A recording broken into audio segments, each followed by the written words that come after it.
Finally, I got what I deserved. 3 damn years this grabbing me, promising promotions, feeding me the same empty bullshit over and over. And now look at him. We're on a cruise. He's burning his money on me, acting like a pathetic little guy in love. If only he knew what kind of little surprise I left for him in that bed. Let him pay for every single humiliation. On August 20th, 2024, the body of 23-year-old Talia Blackwell was found aboard the cruise ship Nevada Star. The girl was found dead in the captain's cabin while the ship was docked in San Diego. The investigation revealed that the victim had deliberately infected her employer with the human immunodeficiency virus, after which he killed her in a fit of rage. The case became one of the most high-profile crimes on water transport in recent years. Stewardess Tracy Mitchell came to deliver documents to the captain and found the cabin door ajar, which she found strange. Captain Dwayne Coleman was at a meeting at the Port Authority at the time. Security officer Marcus Jones immediately cordoned off the scene and called the police. Captain Coleman, summoned from the meeting, ordered no one to leave the ship until the investigation team arrived. Detective Kevin Brownlee arrived at the liner at 11:15 a.m., accompanied by his partner Robert Sanchez and forensic expert Danielle Walker. An examination of the scene revealed signs of a violent struggle in the captain's cabin. The body lay on the floor between the desk and the sofa. Medical examiner Walker determined that death was caused by strangulation. Fingerprints were clearly visible on the victim's neck, and his face had a characteristic bluish tint. The time of death was preliminarily determined to be between 9 p.m. on August 19th and 2 a.m. on August 20th. The victim's identity was established by a driver's license found in a purse on the bedside table. Talia Nicole Blackwell, 23 years old, lived in Las Vegas, and worked as a photographer's assistant at Harris Visual Media. Ship documents showed that she was on board as a passenger in cabin 431 as part of a business group of 4 people. The group leader was Leon Harris, 44, the agency's owner, who occupied Suite 207. An inspection of the suite revealed that Harris had left the ship early that morning around 7 a.m., citing urgent business. From the testimony of Stewardess Mitchell, detectives learned that the previous evening, around 9 o'clock, she had seen Blackwell going up to the 7th deck, accompanied by a man she identified as Harris. The girl looked alarmed, and the man was holding her tightly by the upper arm. The ship's concierge confirmed that Harris had left the liner in the morning on the pretext of urgent business in the city. The Port Security Service had surveillance camera footage showing a man in a dark suit with a suitcase quickly leaving the terminal at 7:20 a.m., looking back several times. The taxi dispatch service confirmed that Harris had been taken to San Diego International Airport. The driver, Juan Mendez, said that the passenger was extremely nervous, constantly asking to go faster, and paid generously at the airport. A check with the airlines showed that Harris had purchased a ticket for the next flight to Las Vegas, which departed at 9:40 a.m. He successfully passed through all procedures and left San Diego. The airline's CCTV footage recorded Blackwell and Harris climbing the stairs to the 7th deck at 9:04 p.m. on August 19th. The man was walking behind, holding the woman by the shoulder. At 9:37 p.m., the cameras recorded Harris descending the same staircase alone. He was without a jacket, his shirt was wrinkled, and his hair was disheveled. Further recordings showed that at 9:42 p.m., Harris entered his suite and did not leave it until morning. At 6:50 a.m., he left with a suitcase and headed for the ship's exit. Upon examining the captain's cabin, detectives found a pair of men's silver cufflinks engraved with LH on the carpet at the victim's feet. The victim's blouse was torn and 2 buttons were missing. Blackwell had scratches on his wrists from attempts at self-defense, and particles of skin from the alleged attacker were found under the fingernails of his left hand. A laptop was found in the victim's cabin containing electronic correspondence, indicating dissatisfaction with working conditions at Harris's agency. The last message was sent to his girlfriend Kimberly Jackson on August 19th at 6:30 p.m. saying that today everything would be decided and Leon would finally get what he deserved. Captain Coleman stated that he had left his cabin at 6:30 p.m. the previous day to attend the mandatory captain's dinner with the passengers. After dinner, he was in the officers' mess until 11 p.m., then on duty on the bridge until 2 a.m. Only he and the first mate had access to the captain's cabin, and he always had the keys with him. Traces of a violent struggle were found in the cabin. The desk had been moved away from the wall, navigation charts were scattered on the floor, and the table lamp had been knocked over, its lampshade crushed. Shards of a broken glass were visible near the minibar. By the evening of August 20th, the investigation team had sufficient grounds to issue an arrest warrant for Leon Harris on suspicion of first-degree murder. Detective Brownlee contacted the Las Vegas police and issued a description of the suspect. The preliminary conclusion of the medical examiner indicated death by mechanical asphyxiation caused by compression of the neck with the hands. The nature and location of the bruises indicated that the strangulation was performed from the front by an attacker with considerable physical strength.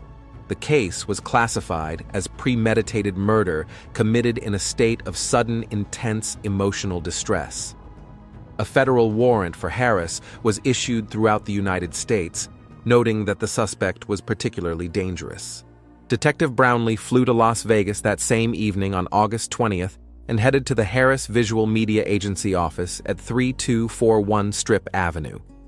The two-story tinted glass building was located in the city's business district, with the agency's offices on the third floor, specializing in photography for the Nevada entertainment industry. Office manager Sharon Davis provided the detectives with the personal file of Talia Nicole Blackwell, who had been working at the agency since September 15, 2021. The 23-year-old dark-skinned woman was hired as a junior assistant photographer with a monthly salary of $2,000. Her resume showed that she had studied visual arts at Southern Nevada College and had experience working in small photo studios. The employment contract was signed personally by Leon Harris and contained standard terms of employment for creative professions. Talia was to assist the main photographers on shoots, prepare equipment, process photographic materials, and perform administrative tasks assigned by management. The working day was 8 hours long, with the possibility of overtime if necessary. Personnel records showed that in her first year on the job, Talia proved herself to be a diligent and responsible employee. Her immediate supervisor, senior photographer Terrence Molley, repeatedly noted her professional growth in memos and recommended a salary increase. In March 2022, Talia was promoted to assistant photographer with a salary of $2,700. At the same time, her job responsibilities expanded. She began accompanying Harris on location shoots and participating in negotiations with clients as a technical consultant. Detective Sanchez examined Talia's timesheets for the past 2 years. The documents showed that she regularly worked overtime, especially during periods of large projects. In 2023, she participated in 17 off-site shoots, most of which took place in other states and required several days of travel. The agency's financial records showed that Talia received additional payments for overtime and travel expenses, but her total annual income was about $35,000, which was below the average for professionals of her qualifications in Las Vegas. The personnel file also contained memos from Harris, in which he noted Talia's professional qualities, but periodically pointed out shortcomings in her work. One of the memos, dated November 2023, contained a remark that the employee should pay more attention to the dress code when working with clients. Talia Blackwell's medical records were obtained by detectives from the Nevada Health Center Clinic after obtaining a court order. The documents showed that on March 15, 2024, she was tested for human immunodeficiency virus and received a positive result. Talia's attending physician, Dr. Marcus Rivera, explained to detectives that the patient came to the clinic after feeling unwell and suspecting she might be infected. An enzyme-linked immunosorbent assay blood test showed the presence of HIV antibodies, which was confirmed by additional tests. Dr. Rivera prescribed Talia a course of antiretroviral therapy, which she began taking on March 22nd. Medical records showed that the girl regularly visited the doctor for checkups and followed the prescribed treatment regimen. The viral load in her blood was reduced to an undetectable level by the end of May. The medical record contained a conversation with the clinic's psychologist from April 10, 2024. Talia told the specialist that she suspected she had been infected by a former partner with whom she had broken up in February. She expressed concern about the possible impact of the diagnosis on her career and personal life. Detective Brownlee contacted Talia's former partner, 25-year-old Jamal Watson, who confirmed that he had been dating the girl for about a year. The man voluntarily submitted to testing, which showed a negative result for HIV. This indicated that Talia could have been infected by another partner or by other means. The interrogation of Harris Visual Media employees began on August 21st. Senior photographer Terrence Molly, a 37-year-old black specialist with 10 years of experience, told detectives about Talia's professional qualities and her relationship with management. According to Molly, Talia was a talented photographer with a good eye for the shot, but she had difficulty communicating with some clients. Harris repeatedly criticized her behavior on set and demanded a more professional approach to her appearance. Molly also noted that in recent months, Talia had become more withdrawn and irritable. She often stayed late at work after shoots, studying materials or editing photos. Colleagues noticed that she avoided corporate events and rarely socialized with employees outside of work. Sales manager Sharon Davis, a 40-year-old black woman who had worked at the agency for 4 years, provided more detailed information about the relationship between Talia and Harris. According to her observations, the boss paid increased attention to the young employee, often inviting her to his office to discuss projects. Davis said that Harris regularly took Talia on business trips, even though the presence of an assistant was not always necessary. She noticed that after such trips, the girl looked depressed and was reluctant to discuss work issues with her colleagues. Junior photographer Andre Clark, a 28-year-old black employee who had been with the agency for 2 years, told detectives about several incidents he had witnessed. In June 2024, he saw Harris put his hand on Talia's shoulder in the office hallway, and she abruptly pulled away from him. Clark also said that in July he heard raised voices coming from Harris's office when Talia was there. After that, the girl came out of the office with red eyes and locked herself in the bathroom for half an hour. When asked by her colleagues, she replied that she was just tired from work. The agency's secretary, Raina Jones, a 45-year-old black woman, confirmed that Harris often called Talia into his office for supposedly work-related conversations. These meetings sometimes lasted several hours, which seemed unreasonable for discussing current projects. Jones also noted that in recent months, Talia had been receiving more individual assignments from Harris, while other assistants worked as a team. The girl often stayed in the office alone after the end of the working day, carrying out her boss's instructions. The detective examined the agency employee's email correspondence, obtained with court permission. In Talia's emails to colleagues over the past few months, there was a growing dissatisfaction with working conditions. She complained about excessive workload and unfair distribution of responsibilities.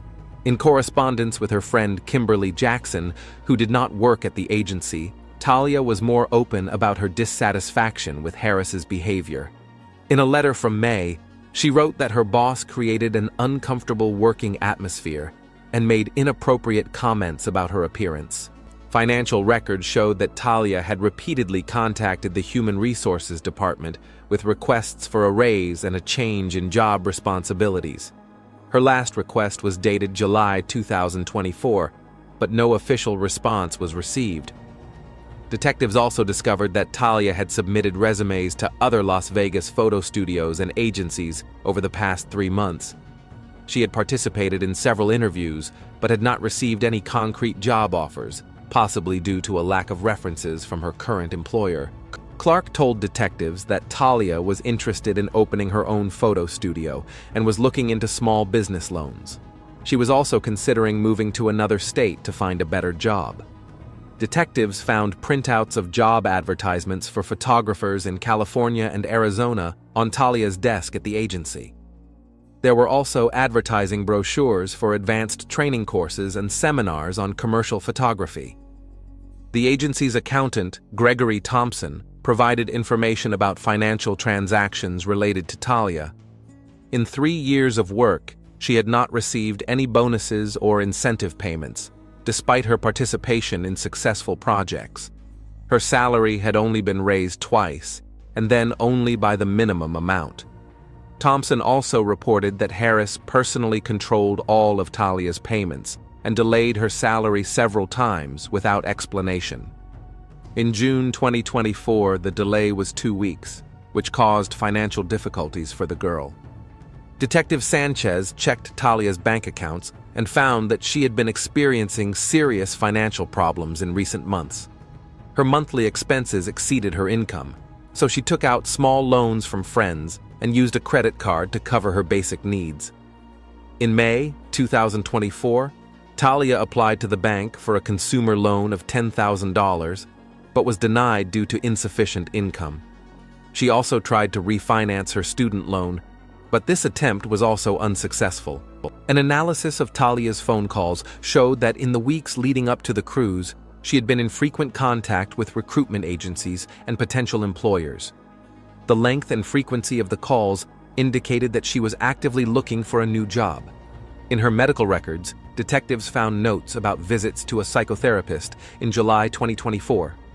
Talia complained of symptoms of depression related to work stress and personal problems.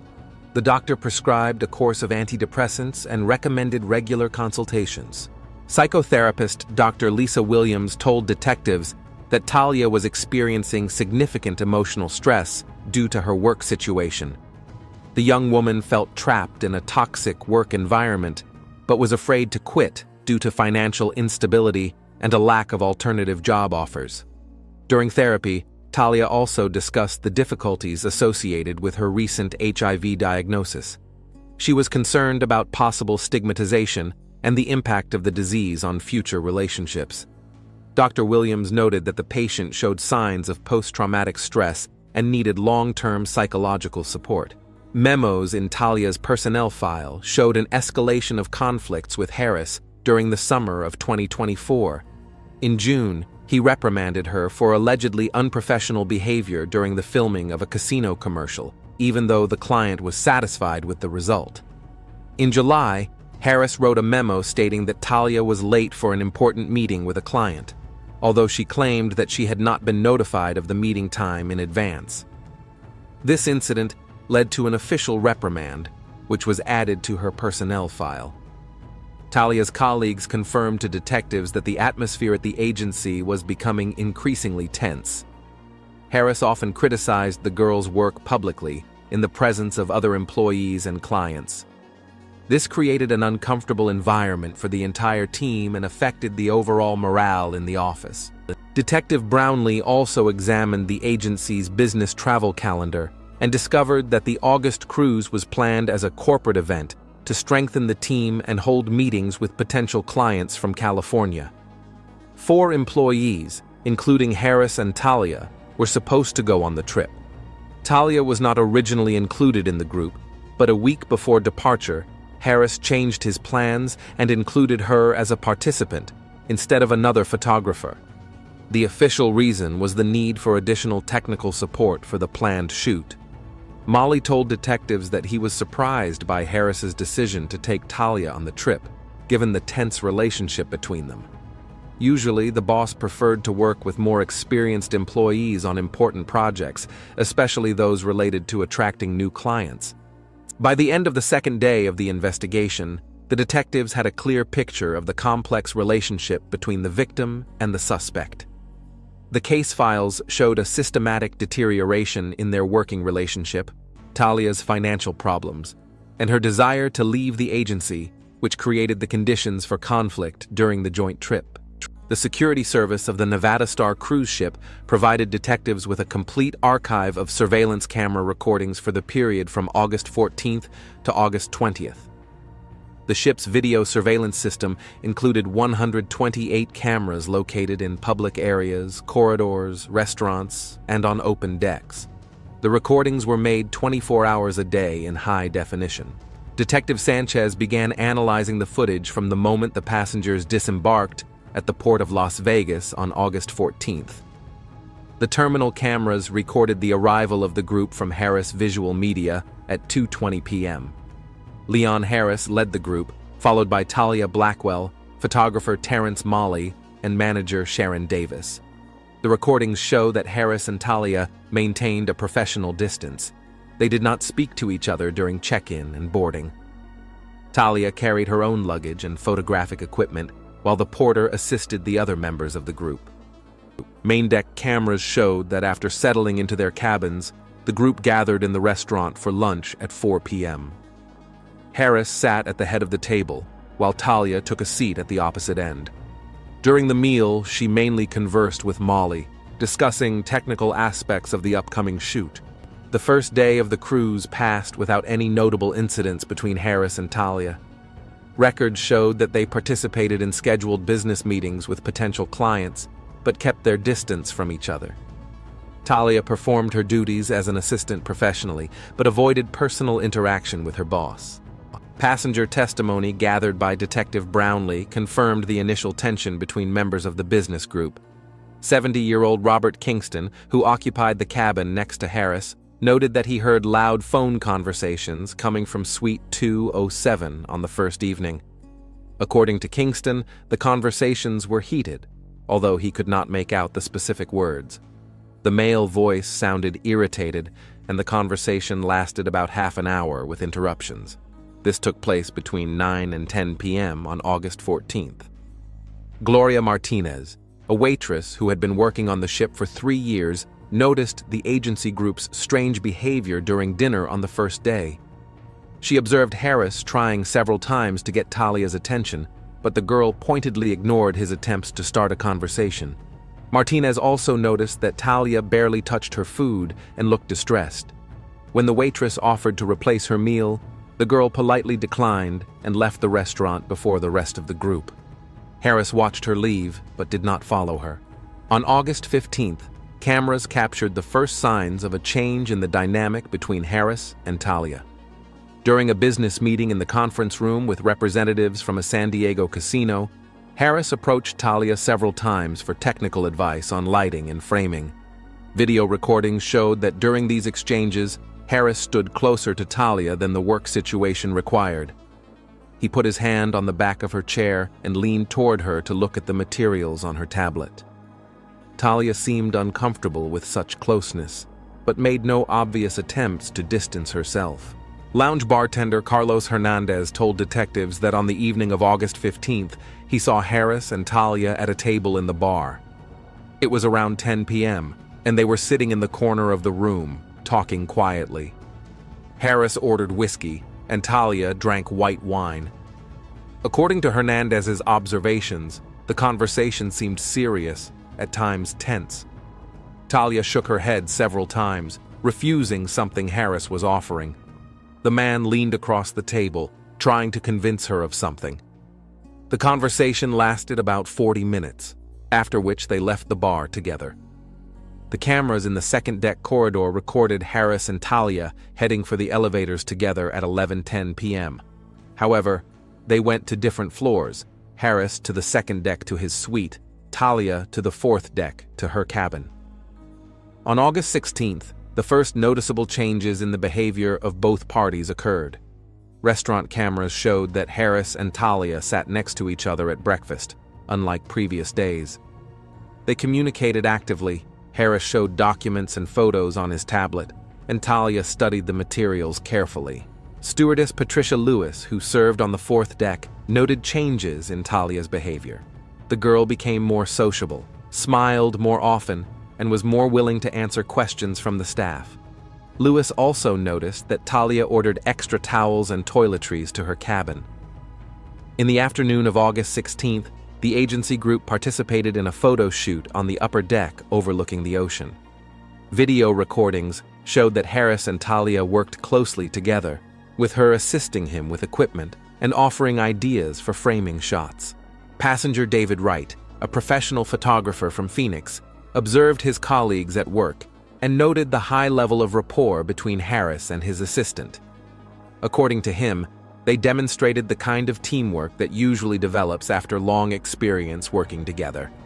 On the evening of August 16th, the lounge cameras recorded Harris and Talia spending time together at the same table again. This time, the atmosphere of their conversation seemed more relaxed.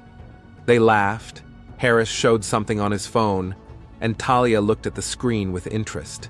Lounge waiter Michael O'Connor confirmed that the couple seemed much more comfortable in each other's company than on previous evenings. They ordered expensive champagne and spent about 2 hours in the lounge. Harris touched Talia's hand several times during their conversation. On August 17th, cameras captured the first clear signs of intimacy between Harris and Talia. In the morning, they had breakfast together in Harris's suite, as evidenced by the room service order for 2 and the testimony of the service staff. Maid Maria Sanchez, who cleaned Suite 207, found women's clothing and cosmetics in the room.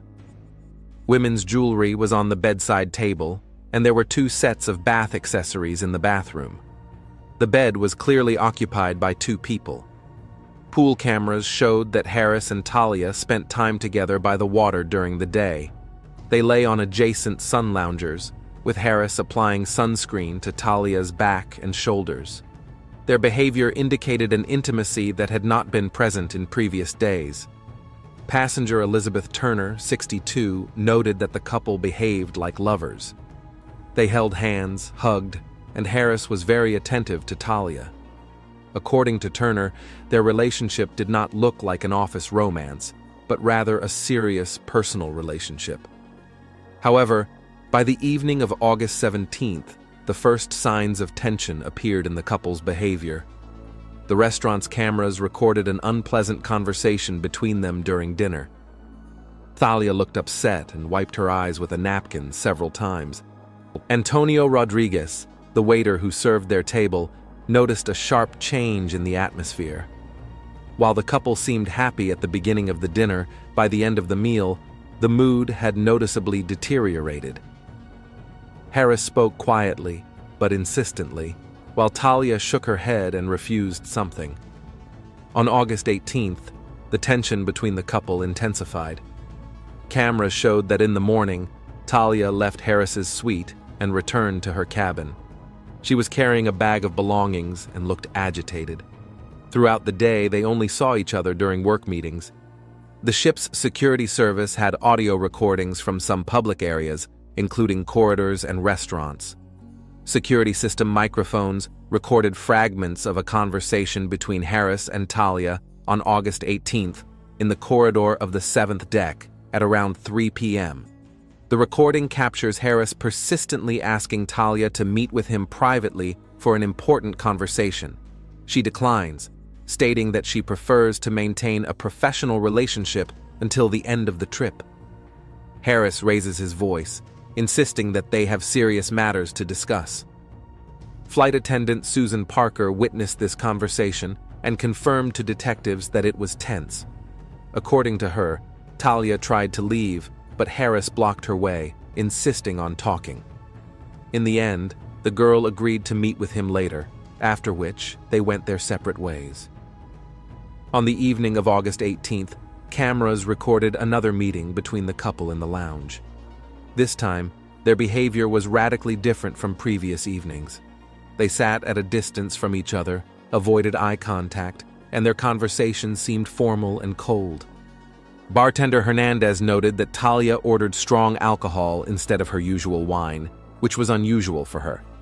She drank 3 shots of rum in a short period of time, which indicated severe emotional stress. Harris tried to limit her alcohol consumption, but she rejected his attempts to intervene. On August 19th, the last day before the body was discovered, the behavior of both parties became particularly strange. In the morning, Talia did not show up for breakfast with the group. Harris looked anxious and made several phone calls, leaving the restaurant for private conversations. Molly told detectives that Harris canceled a scheduled photo shoot on August 19th without explanation. He cited feeling unwell and spent most of the day in his suite. Talia also did not participate in group activities and remained in her cabin. The maid, Sanchez, who cleaned Talia's room, found torn photographs and documents in the trash can. Among the scraps of paper, she noticed medical certificates and test results, but did not attach any importance to them until the investigation began. James Wilson, a passenger in the neighboring cabin, heard crying and sobbing coming from cabin 431 in the afternoon of August 19th. The sounds continued for about an hour, then silence fell. Wilson considered contacting the staff, but decided not to interfere in the personal affairs of other passengers.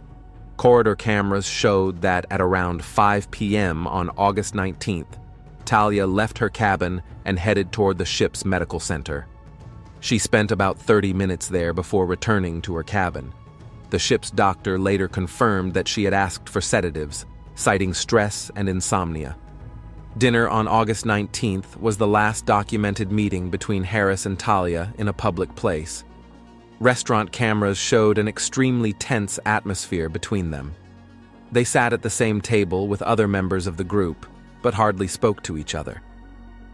Waiter Rodriguez noted that Harris looked angry and constantly looked at Talia with obvious disapproval. The girl was pale, hardly ate anything, and left the table several times, supposedly to go to the bathroom.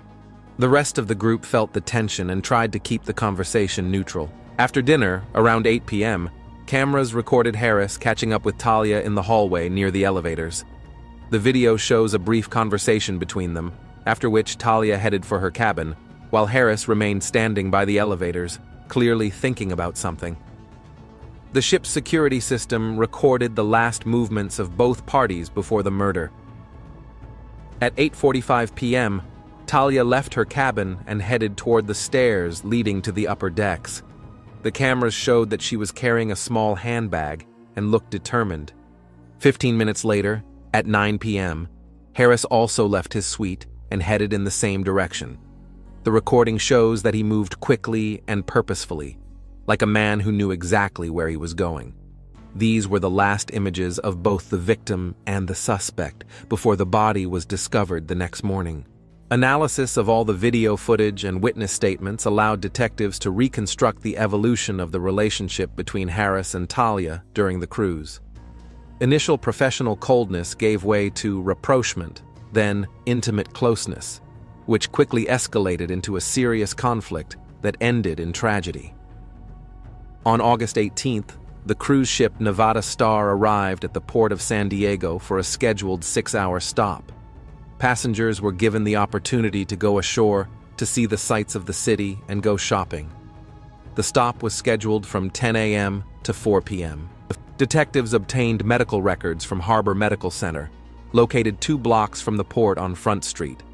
The clinic specialized in providing emergency medical care to tourists and sailors, offering a wide range of diagnostic services, including rapid testing for various diseases.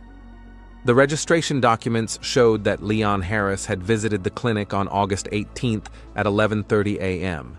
He registered at the reception desk under the patient's name, providing his address in Las Vegas and his health insurance number. The reason for his visit was listed as preventive examination on personal initiative. Reception nurse Carmen Vasquez, 42, who had been working at the clinic for 7 years, remembered this patient because of his unusual behavior. According to her, the man seemed extremely agitated and asked several times how long it would take to get the test results. He insisted on the fastest testing methods, despite their higher cost. Harris filled out a standard patient questionnaire, indicating that he had had unprotected intimate contact with new partners in the last 6 months. He also noted the appearance of some symptoms that could indicate infectious diseases, including increased fatigue and periodic headaches. Attending physician Dr. Rafael Mendoza saw Harris at noon. The The patient explained that he suspected he might have contracted HIV after a recent intimate encounter with a partner whose medical status was unknown to him. He requested the most accurate and rapid testing possible. Dr. Mendoza ordered a comprehensive examination, including a fourth-generation rapid HIV test capable of detecting both antibodies and antigens of the virus. This method allowed for results to be obtained within 20 minutes with 99% accuracy, provided that all procedures were followed. The blood sample was taken at 12:20 p.m. by nurse Linda Johnson, a 35-year-old specialist with 10 years of experience. She observed that the patient was extremely nervous, asking several times about the reliability of the test and the possibility of false positives. While waiting for the results, Harris could not sit still in the waiting area. He constantly paced the hallway, checked the time on his phone, and approached the reception desk several times with questions about the readiness of the analysis. Nurse Vasquez noted that in 7 years of work, she had rarely seen such agitated patients. The rapid test result was ready at 12:42 p.m.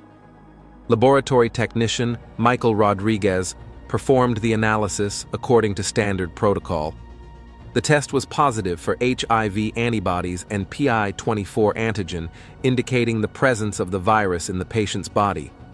Dr. Mendoza invited Harris into his office to deliver the results at 12:50 p.m. The doctor followed the established protocol for informing patients of positive HIV test results, which included preliminary psychological preparation and an explanation of further actions. Harris's reaction to the information was extremely acute. According to Dr. Mendoza, the patient initially refused to believe the accuracy of the result, demanding that the test be repeated using a different method. He insisted that the test was wrong because until recently he had been confident in his health. When the doctor explained the high accuracy of the testing method used, Harris fell into a state of acute stress. He began to speak loudly about knowing the source of the infection and expressed extreme indignation at the concealment of important medical information from him. Nurse Johnson heard raised voices coming from the doctor's office. Dr. Mendoza offered Harris additional confirmatory testing using the immunoblotting method, the results of which would be ready in 2 days. He also recommended that Harris immediately see an infectious disease specialist to begin antiretroviral therapy and provided referrals to specialized medical centers in Las Vegas. The patient refused additional tests, stating that he had received all the necessary information. He demanded a written report with the test results and copies of all medical documents. Dr. Mendoza issued him an official report on the positive result of the rapid HIV test with recommendations for further examination. Harris left the clinic at 1:15 p.m. without listening to the doctor's full recommendations regarding treatment and precautions. The receptionist noted that the patient appeared shaken and moved as if in shock. He paid for the services with a credit card and hurriedly left the building. The clinic's CCTV cameras recorded Harris going outside and stopping near the entrance, holding onto the wall of the building.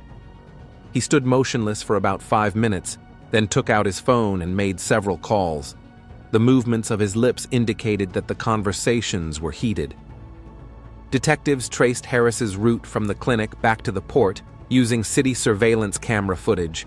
The man walked at a brisk pace, stopping several times to make phone calls. One of the recordings shows him clenching his fists and making sudden gestures, indicating strong emotional agitation. At 1:45 p.m., Harris boarded the Nevada Star. Port surveillance cameras showed that his appearance and behavior had changed dramatically compared to when he had come ashore that morning. While he had seemed calm and even cheerful in the morning, upon his return, his face was gloomy, and his movements were sharp and nervous. Liner Security Officer Jones, who checked passengers' documents as they boarded, noted Harris's strange behavior. The man had difficulty finding his documents in his briefcase, his hands were shaking, and he avoided eye contact. When asked how his walk around the city had gone, Harris replied monosyllabically and hurried to the elevators. The ship's cameras recorded Harris going straight to his suite and not leaving it for the next 2 hours. The service staff heard the sounds of footsteps and furniture being moved in room 207, which was unusual for that time of day. At 4 p.m., when the ship departed from the port of San Diego, Harris appeared in the public areas of the ship for the first time since returning from shore. Cameras showed him searching for someone, checking various rooms, restaurants, lounges, the library. His behavior looked like a deliberate search for a specific person. Flight attendant Mitchell encountered Harris in the fourth deck corridor at approximately 4:30 p.m. He asked her about the whereabouts of Talia Blackwell, citing the need for an urgent work conversation. Mitchell replied that she had seen the girl about an hour ago heading to her cabin. Corridor cameras recorded Harris approaching the door of cabin 431 and knocking several times.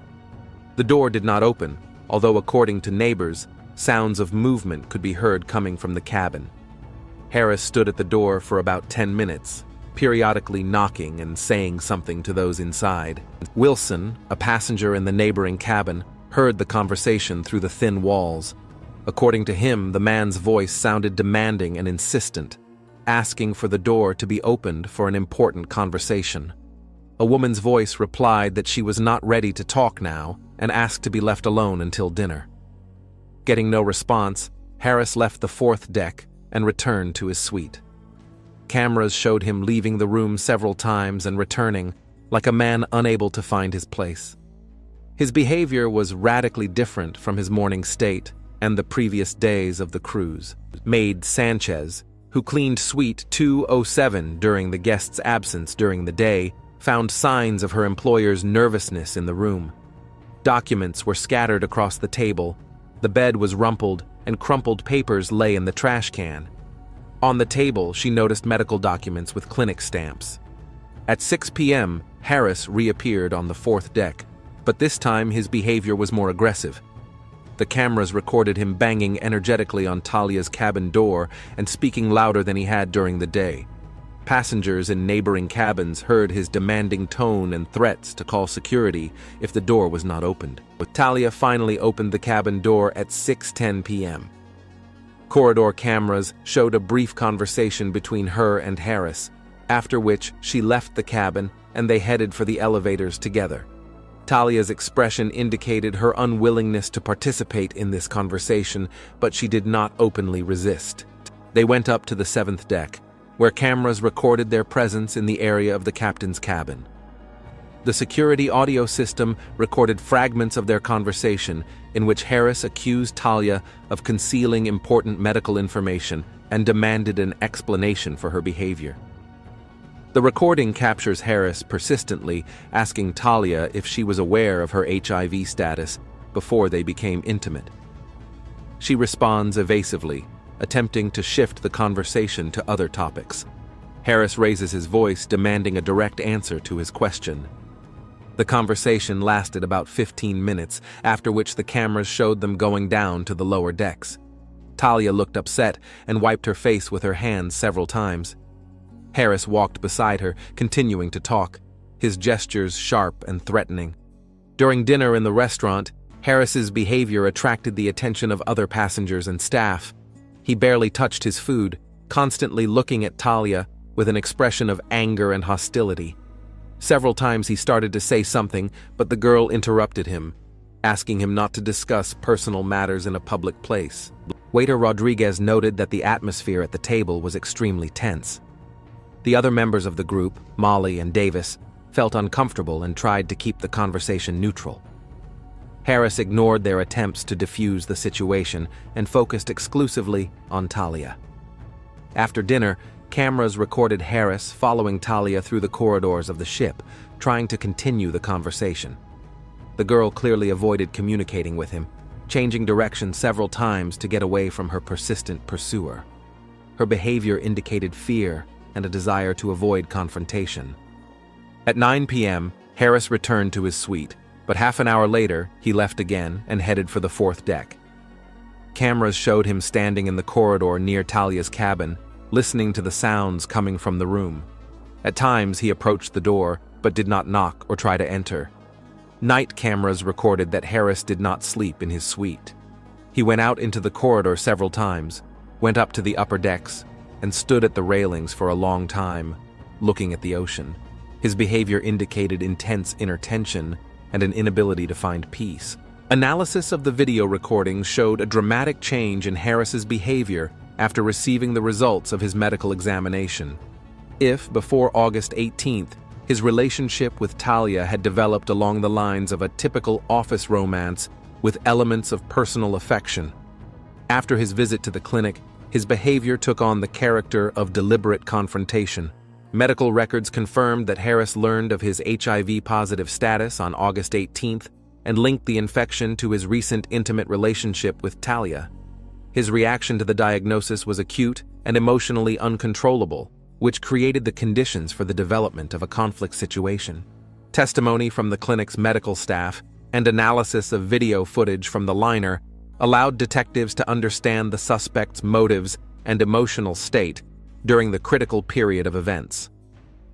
Receiving the diagnosis was a turning point, after which the relationship between Harris and Talia became openly hostile, culminating in the tragedy of the following day.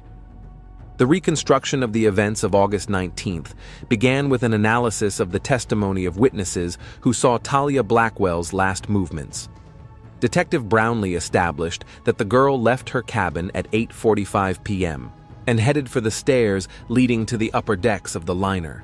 Passenger James Wilson, who occupied cabin 433, heard Talia talking on the phone in the corridor before she left. According to him, she was talking to someone about a meeting and asking for protection from a man who was stalking her. The conversation was brief. The girl sounded alarmed and repeated several times that she was afraid to be alone. Flight attendant Sarah Thompson was working on the 5th deck during that shift and saw Talia climbing the stairs at around 9:21 p.m. The girl was carrying a small handbag and looked determined but agitated. When the stewardess asked if she needed help, Talia replied that she was going to the captain on urgent business. Security officer Marquess Jones was patrolling the 7th deck and met Talia in the corridor near the captain's cabin at 9:03 p.m. According to his testimony, the girl asked if Captain Coleman was in his cabin. Jones replied that the captain should be on the bridge according to the watch schedule, but could also be in his cabin between rounds. Talia knocked on the captain's cabin door and, receiving no answer, tried the handle. The door was unlocked, which surprised Jones, as the captain usually locked his cabin before leaving. Talia said she would wait for the captain inside, as it was a matter of urgency and concerned her safety. Jones allowed her to enter the cabin, but a few minutes later, he was called to the lower deck to resolve a conflict between passengers. According to his testimony, he left the 7th deck at 9:08 p.m. and did not return there until the end of his shift at midnight. However, a check of the security service call log revealed that no incidents had been recorded on the lower decks at the specified time. Detective Sanchez questioned Jones again, and he changed his testimony, admitting that he had left his post without an official reason to take a smoke break in the staff room. CCTV footage confirmed that Jones had gone down to the 4th deck at 9:10 p.m. and had been in the staff room until 10 p.m. This meant that the 7th deck had been left unguarded by security during a critical period of time.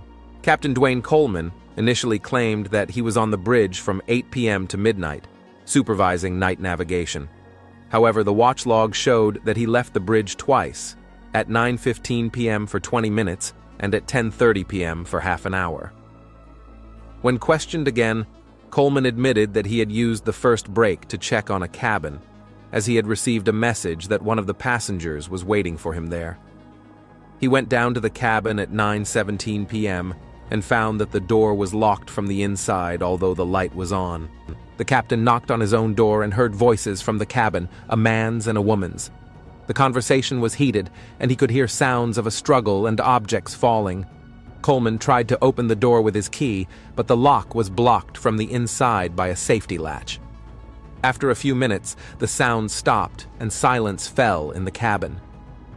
Coleman knocked again and called out to those inside, but there was no response. Fearing a scandal involving passengers in his cabin, the captain decided to wait until morning and deal with the situation in a calm atmosphere. Coleman returned to the bridge at 9:37 p.m., as confirmed by the watch log. He left the bridge a second time to check the navigation instruments in the wheelhouse, which was a routine procedure and was not related to the incident in the cabin. Forensic expert Danielle Walker conducted a detailed analysis of the crime scene and signs of a struggle in the captain's cabin.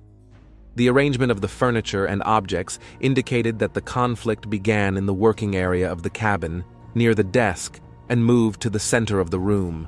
The expert found the victim's palm prints on the desk, indicating that Talia had leaned on the desk with her hands, possibly trying to maintain her balance or move away from her attacker. The location of the prints indicated that the girl was facing the desk with her back to the center of the cabin. Blood spatters on the wall behind the desk showed that the first blow was struck in this part of the cabin. Analysis of the shape and direction of the droplets established that the source of the bleeding was approximately 1 meter 70 centimeters above the floor, which corresponded to the victim's height. Traces on the carpet indicated that after the first blow, the struggle moved to the center of the cabin. The carpet had been moved, and traces of blood and fibers from the victim's clothing were found on it. The nature of the damage to the carpet indicated that a heavy body had fallen on it and then been dragged across it. The examination showed that death was caused by mechanical asphyxiation from compression of the neck with the hands. The attacker's fingerprints were found on the victim's neck, positioned in such a way as to indicate strangulation from the front. The size and shape of the prints corresponded to a man's hands of average size. Under the victim's fingernails, forensic scientists found particles of skin and blood belonging to another person. DNA analysis showed that the biological material belonged to a man, confirming that the victim had resisted the attack. The scratches on Harris's hands and face, recorded at the time of his arrest, matched these findings. Forensic scientist David Chen analyzed the fingerprints in the cabin and found traces of 2 people. Talia Blackwell's fingerprints were found on the door handle, desk, chair back, and minibar. Leon Harris's fingerprints were found on the door frame, desk, table lamp, and the victim's neck. The location of Harris's fingerprints revealed the sequence of his actions in the cabin. First, he touched the door jamb when entering the room, then the desk while talking to the victim. The fingerprints on the table lamp indicated that he grabbed it during the struggle, possibly knocking it over. Technical examination of the liner's audio system revealed recordings of sounds from the captain's cabin between 9:15 p.m. and 9:35 p.m. The recording contains loud voices, the sound of falling objects, screams, and then silence. Analysis of the audio recording made it possible to partially reconstruct the conversation between the victim and the attacker. The recording captures a male voice accusing a woman of deception and demanding explanations for concealed medical information. A female voice responds with excuses and pleas for understanding. The conversation quickly turns into an argument. The man raises his voice and threatens to expose her. The recording captures the woman crying and apologizing, explaining her actions as a result of despair and a hopeless situation. The man refuses to listen to her explanations and calls her actions a deliberate crime. At 9:27 p.m., the recording captures the sounds of a physical struggle. Objects falling, screams, the noise of furniture being moved. The struggle lasts about 3 minutes, after which there is silence. The last clearly distinguishable sound is a heavy fall, after which only silence is recorded. The ship's CCTV cameras recorded Leon Harris arriving on the 7th deck at 21:14. The man moved quickly and purposefully, like someone who knew exactly where he was going. He did not stop or look back, which indicated that he had made a decision about the meeting in advance. The next recording from the same camera showed Harris leaving the 7th deck at 9:39 p.m. In 25 minutes, his appearance had changed dramatically. His hair was disheveled, his shirt was wrinkled, and there were scratches on his left arm. He moved hurriedly, looking back several times. Cameras on the 2nd deck recorded Harris returning to his suite at 9:44 p.m. The man immediately locked the door and did not leave the room until morning. The service staff heard the sound of the shower running and movement in the room until late at night. Maid Sanchez, who cleaned the suite on the morning of August 20th, found traces of blood on towels and the sink in the bathroom. A shirt with blood stains and torn buttons was found in the trash can. These pieces of evidence were seized by forensic experts and confirmed Harris's involvement in a physical altercation. An examination of phone calls showed that Talia tried to contact Captain Coleman at 8:42 p.m., but the call went unanswered. She then called the ship's security service but also got no answer. The last call was made to a friend in Las Vegas at 8:44 p.m. Kimberly Jackson, who received the last call from Talia, told detectives about the content of the conversation. Talia said she was in danger because of her angry boss, who had learned about her HIV status. The girl asked her friend to write down Harris's name and location in case something happened to her. Jackson tried to dissuade Talia from meeting with Harris and advised her to contact the ship's security service or the police. However, Talia explained that she had already tried to contact the captain and planned to wait for him in her cabin, where she would be safe until the problem was resolved. An analysis of the contents of the victim's handbag showed that Talia was preparing for an important conversation. The bag contained medical documents confirming her HIV status, copies of employment contracts, and correspondence with a labor dispute lawyer. This indicated that she was planning legal defense against possible charges. The purse also contained a tape recording of a conversation with Harris on August 18th, in which he demanded an explanation of her medical status. The recording showed that Talia feared further confrontation and was preparing evidence of her employer's wrongdoing. A forensic investigator found fibers from Harris's shirt on the victim's clothing, confirming physical contact between them during the struggle. The attacker's fingerprints were also found on Talia's blouse, located on the collar and sleeves, indicating attempts to restrain the victim. An examination of the locks on the captain's cabin showed that the door had been locked from the inside with a safety latch at the time of the crime. This explained why Captain Coleman was unable to enter the cabin with his key. The lock was opened from the inside after the crime was committed, allowing Harris to leave the scene. Traces on the door handle on the inside confirmed that Harris had opened the lock after the victim's death. His fingerprints on the latch were smeared with blood, indicating haste and an attempt to hide the traces of the crime. Detectives established the exact sequence of events on August 19th. At 9:03 p.m., Talia entered the captain's cabin and locked the door from the inside. At 9:14 p.m., Harris arrived and somehow gained access to the cabin. The reconstruction showed that the crime was committed in a state of passion after Harris received his medical diagnosis and realized that he had been deliberately infected. Physical evidence confirmed the version that the victim was strangled with his hands after a short but fierce struggle in the confined space of the cabin. Leon Harris was arrested at his residence in Las Vegas on August 21st at 7 a.m. on a warrant issued by the San Diego County Court. The arrest operation was conducted jointly by Las Vegas police and federal agents under the direction of Detective Kevin Brownlee, who had come to the city specifically to participate in the arrest. Harris did not resist arrest. He met the officers in his bathrobe at the front door of his home on Searchlight Drive and said he was expecting them. According to Detective Brownlee, the suspect looked like he had not slept all night. His eyes were red, his face was gaunt, and his hands trembled as he tried to button his shirt. A personal search of Harris yielded his passport, credit cards, cell phone, and a wallet containing $3,000 in cash. A suitcase packed for travel was found in the house, along with plane tickets to Mexico for an evening flight that same day and documents for a 2-week hotel reservation in Cancun. The first interrogation took place at the Las Vegas police station on August 21st at 10 a.m. Detective Brownlee, Harris's lawyer Robert Stevens, and court reporter Lisa Martinez were present.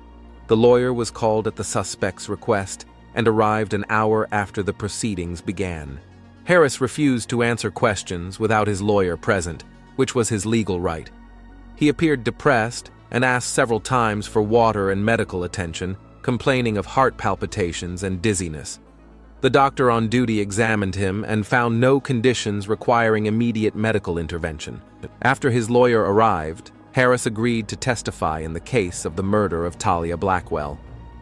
The interrogation report showed that the suspect was in a state of severe emotional stress, but was able to understand the essence of the charges against him and answer the investigators' questions. When asked about his whereabouts on the evening of August 19th, Harris replied that he was aboard the cruise ship Nevada Star in his cabin, number 207. He confirmed that he knew Talia Blackwell as an employee of his agency and that they were participating in a business trip together. The detective showed Harris video footage from the ship's cameras showing him on the 7th deck near the captain's cabin at a time that coincided with the alleged time of the murder. The suspect studied the materials at length, consulted with his lawyer, and finally admitted that he had indeed been there at the specified time. Harris explained his presence on the 7th deck by his desire to talk to Talia about personal issues related to their relationship during the cruise.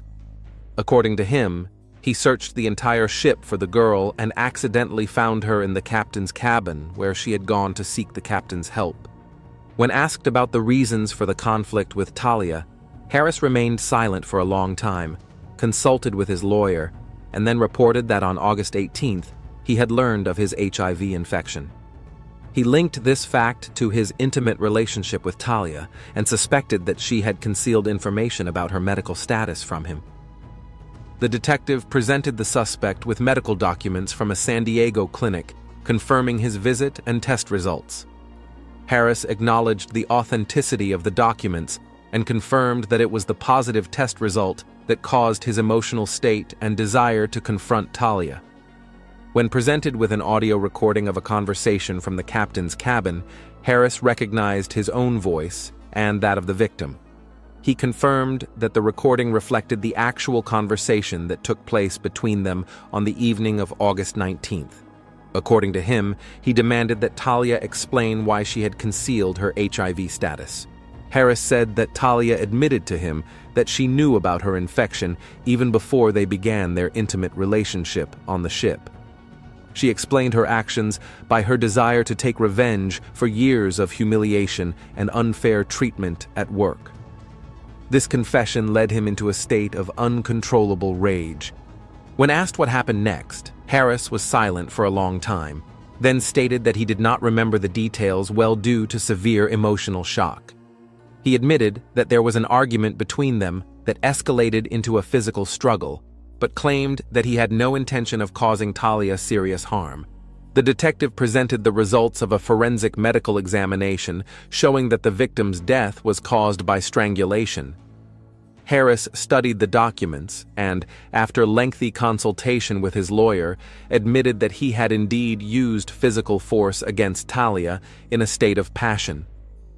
According to Harris's testimony, he grabbed Talia by the neck in an attempt to silence her, as she was screaming and could attract the attention of other passengers. He did not control the force of his grip and did not realize that he was causing her fatal injuries. By the time he realized that she was not breathing, it was too late. Harris said that after realizing what had happened, he tried to revive Talia, but she did not respond to his actions. Realizing that she was dead, he panicked and left the captain's cabin, after trying to tidy up the room and hide the traces of the struggle.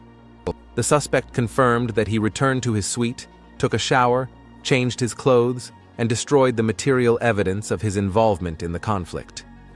In the morning, he left the ship under the pretext of urgent business matters and flew to Las Vegas, hoping that his connection to the crime would not be established. Attorney Stevens stated that his client was remorseful for his actions and willing to cooperate with the investigation. Harris agreed to undergo a psychiatric evaluation and provide all necessary materials for the investigation. He also expressed a desire to contact the victim's family to apologize. The psychiatric evaluation was conducted by Dr. Patricia Williams, a forensic psychiatrist with 20 years of experience. Harris was examined over 3 days at a specialized medical facility with the participation of psychologists and social workers. The expert's conclusion was that Harris was in a state of severe emotional stress at the time of the crime, but retained the ability to understand the nature of his actions. He was not found to have any mental disorders that could have affected his sanity. Dr. Williams noted that receiving an HIV diagnosis was a serious psychological trauma for Harris, especially when combined with the realization that he had been deliberately infected. His reaction to this information was acute, but did not go beyond normal human emotions. The expert concluded that the crime was committed in a state of sudden, intense emotional distress caused by the victim's unlawful actions. This circumstance could be considered by the court as a mitigating factor in sentencing. The preliminary hearing in the case took place on September 5, 2024, in San Diego County Court, presided over by Judge Marcus Johnson. The prosecution was represented by County Attorney Lisa Rodriguez and the defense by Attorney Robert Stevens and his team. Harris was formally charged with second-degree murder with aggravating circumstances. The prosecution insisted that the defendant acted with particular cruelty and attempted to conceal the traces of the crime. The defense objected, arguing that the murder was committed in the heat of passion. The trial lasted 2 months. Witnesses and experts testified, and video footage and physical evidence were presented. The jury consisted of 12 people, including 6 women and 6 men of various ages and social backgrounds. The key pieces of evidence for the prosecution were video recordings from the cruise ship, the results of a forensic medical examination, witness testimony, and Harris's own confession. The defense emphasized the victim's provocative behavior and the defendant's state of passion. During the trial, particular attention was paid to the question of whether the victim had intentionally infected Harris with HIV. Medical records confirmed that Talia Blackwell knew about her diagnosis before entering into an intimate relationship with Harris, but did not inform him of this. Medical experts explained to the court that concealing HIV status from a sexual partner is a criminal offense in most states. However, this circumstance could not serve as a justification for murder and was considered only as provocation. On November 28, 2024, a jury found Harris guilty of second-degree murder. The jury rejected the first-degree murder charge, agreeing with the defense's arguments about the defendant's state of affect. Sentencing took place on December 3, 2024. Judge Johnson sentenced Leon Harris to 15 years imprisonment in a maximum security facility. The court took into account mitigating circumstances, including his sincere confession and cooperation with the investigation. Harris waived his right to appeal and expressed his willingness to serve his sentence. In his final statement, he apologized to the victim's family and expressed regret for the crime he had committed. He also stated his intention to undergo psychological rehabilitation in prison. The victim's lawyer, Michael Brown, who represented the Blackwell family, said he was partially satisfied with the sentence, but regretted that the term of imprisonment was insufficient for such a serious crime. The victim's family filed a civil suit against Harris for moral damages. Harris Visual Media was shut down in October 2024 after losing major clients and suffering a reputation crisis. The agency's employees received compensation payments and job placement assistance through the Nevada State Employment Services. The Nevada Star Lines cruise company implemented additional security measures on its ships after investigating the incident. Video surveillance systems were upgraded, the number of security personnel was increased, and new protocols for controlling access to service areas were introduced. The case received widespread coverage in the American media as an example of a crime motivated by HIV phobia and a violation of partners' right to information about medical status. It set a precedent for tightening legislation on concealing HIV status in several states. The case files were transferred to the San Diego County District Attorney's Office archives on December 20, 2024, after all procedures were completed and the sentence became final. Case number UD 2024-0793 was placed in the archives for long-term storage.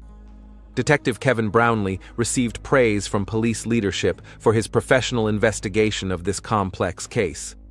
According to him, this case was one of the most emotionally difficult in his 20-year career due to the tragic nature of the situation and the human drama of all those involved. Leon Harris began serving his sentence at the Cali Patria Correctional Colony in January 2025. According to the administration of the institution, he is demonstrating exemplary behavior, participating in educational programs, and working in the prison library. If he continues to behave well, he can expect to be released on parole in 10 years. Talia Blackwell's family established a charitable foundation to support people living with HIV and combat discrimination based on medical status. The foundation funds educational programs and provides legal assistance to victims of HIV phobia. The Harris vs. Blackwell case has been included in criminology and forensic medicine textbooks as an example of a complex crime at the intersection of medical law, criminal law, and interpersonal relationships. It continues to be studied by experts and serves as a basis for improving legal practice in the field of protecting the rights of HIV-positive citizens.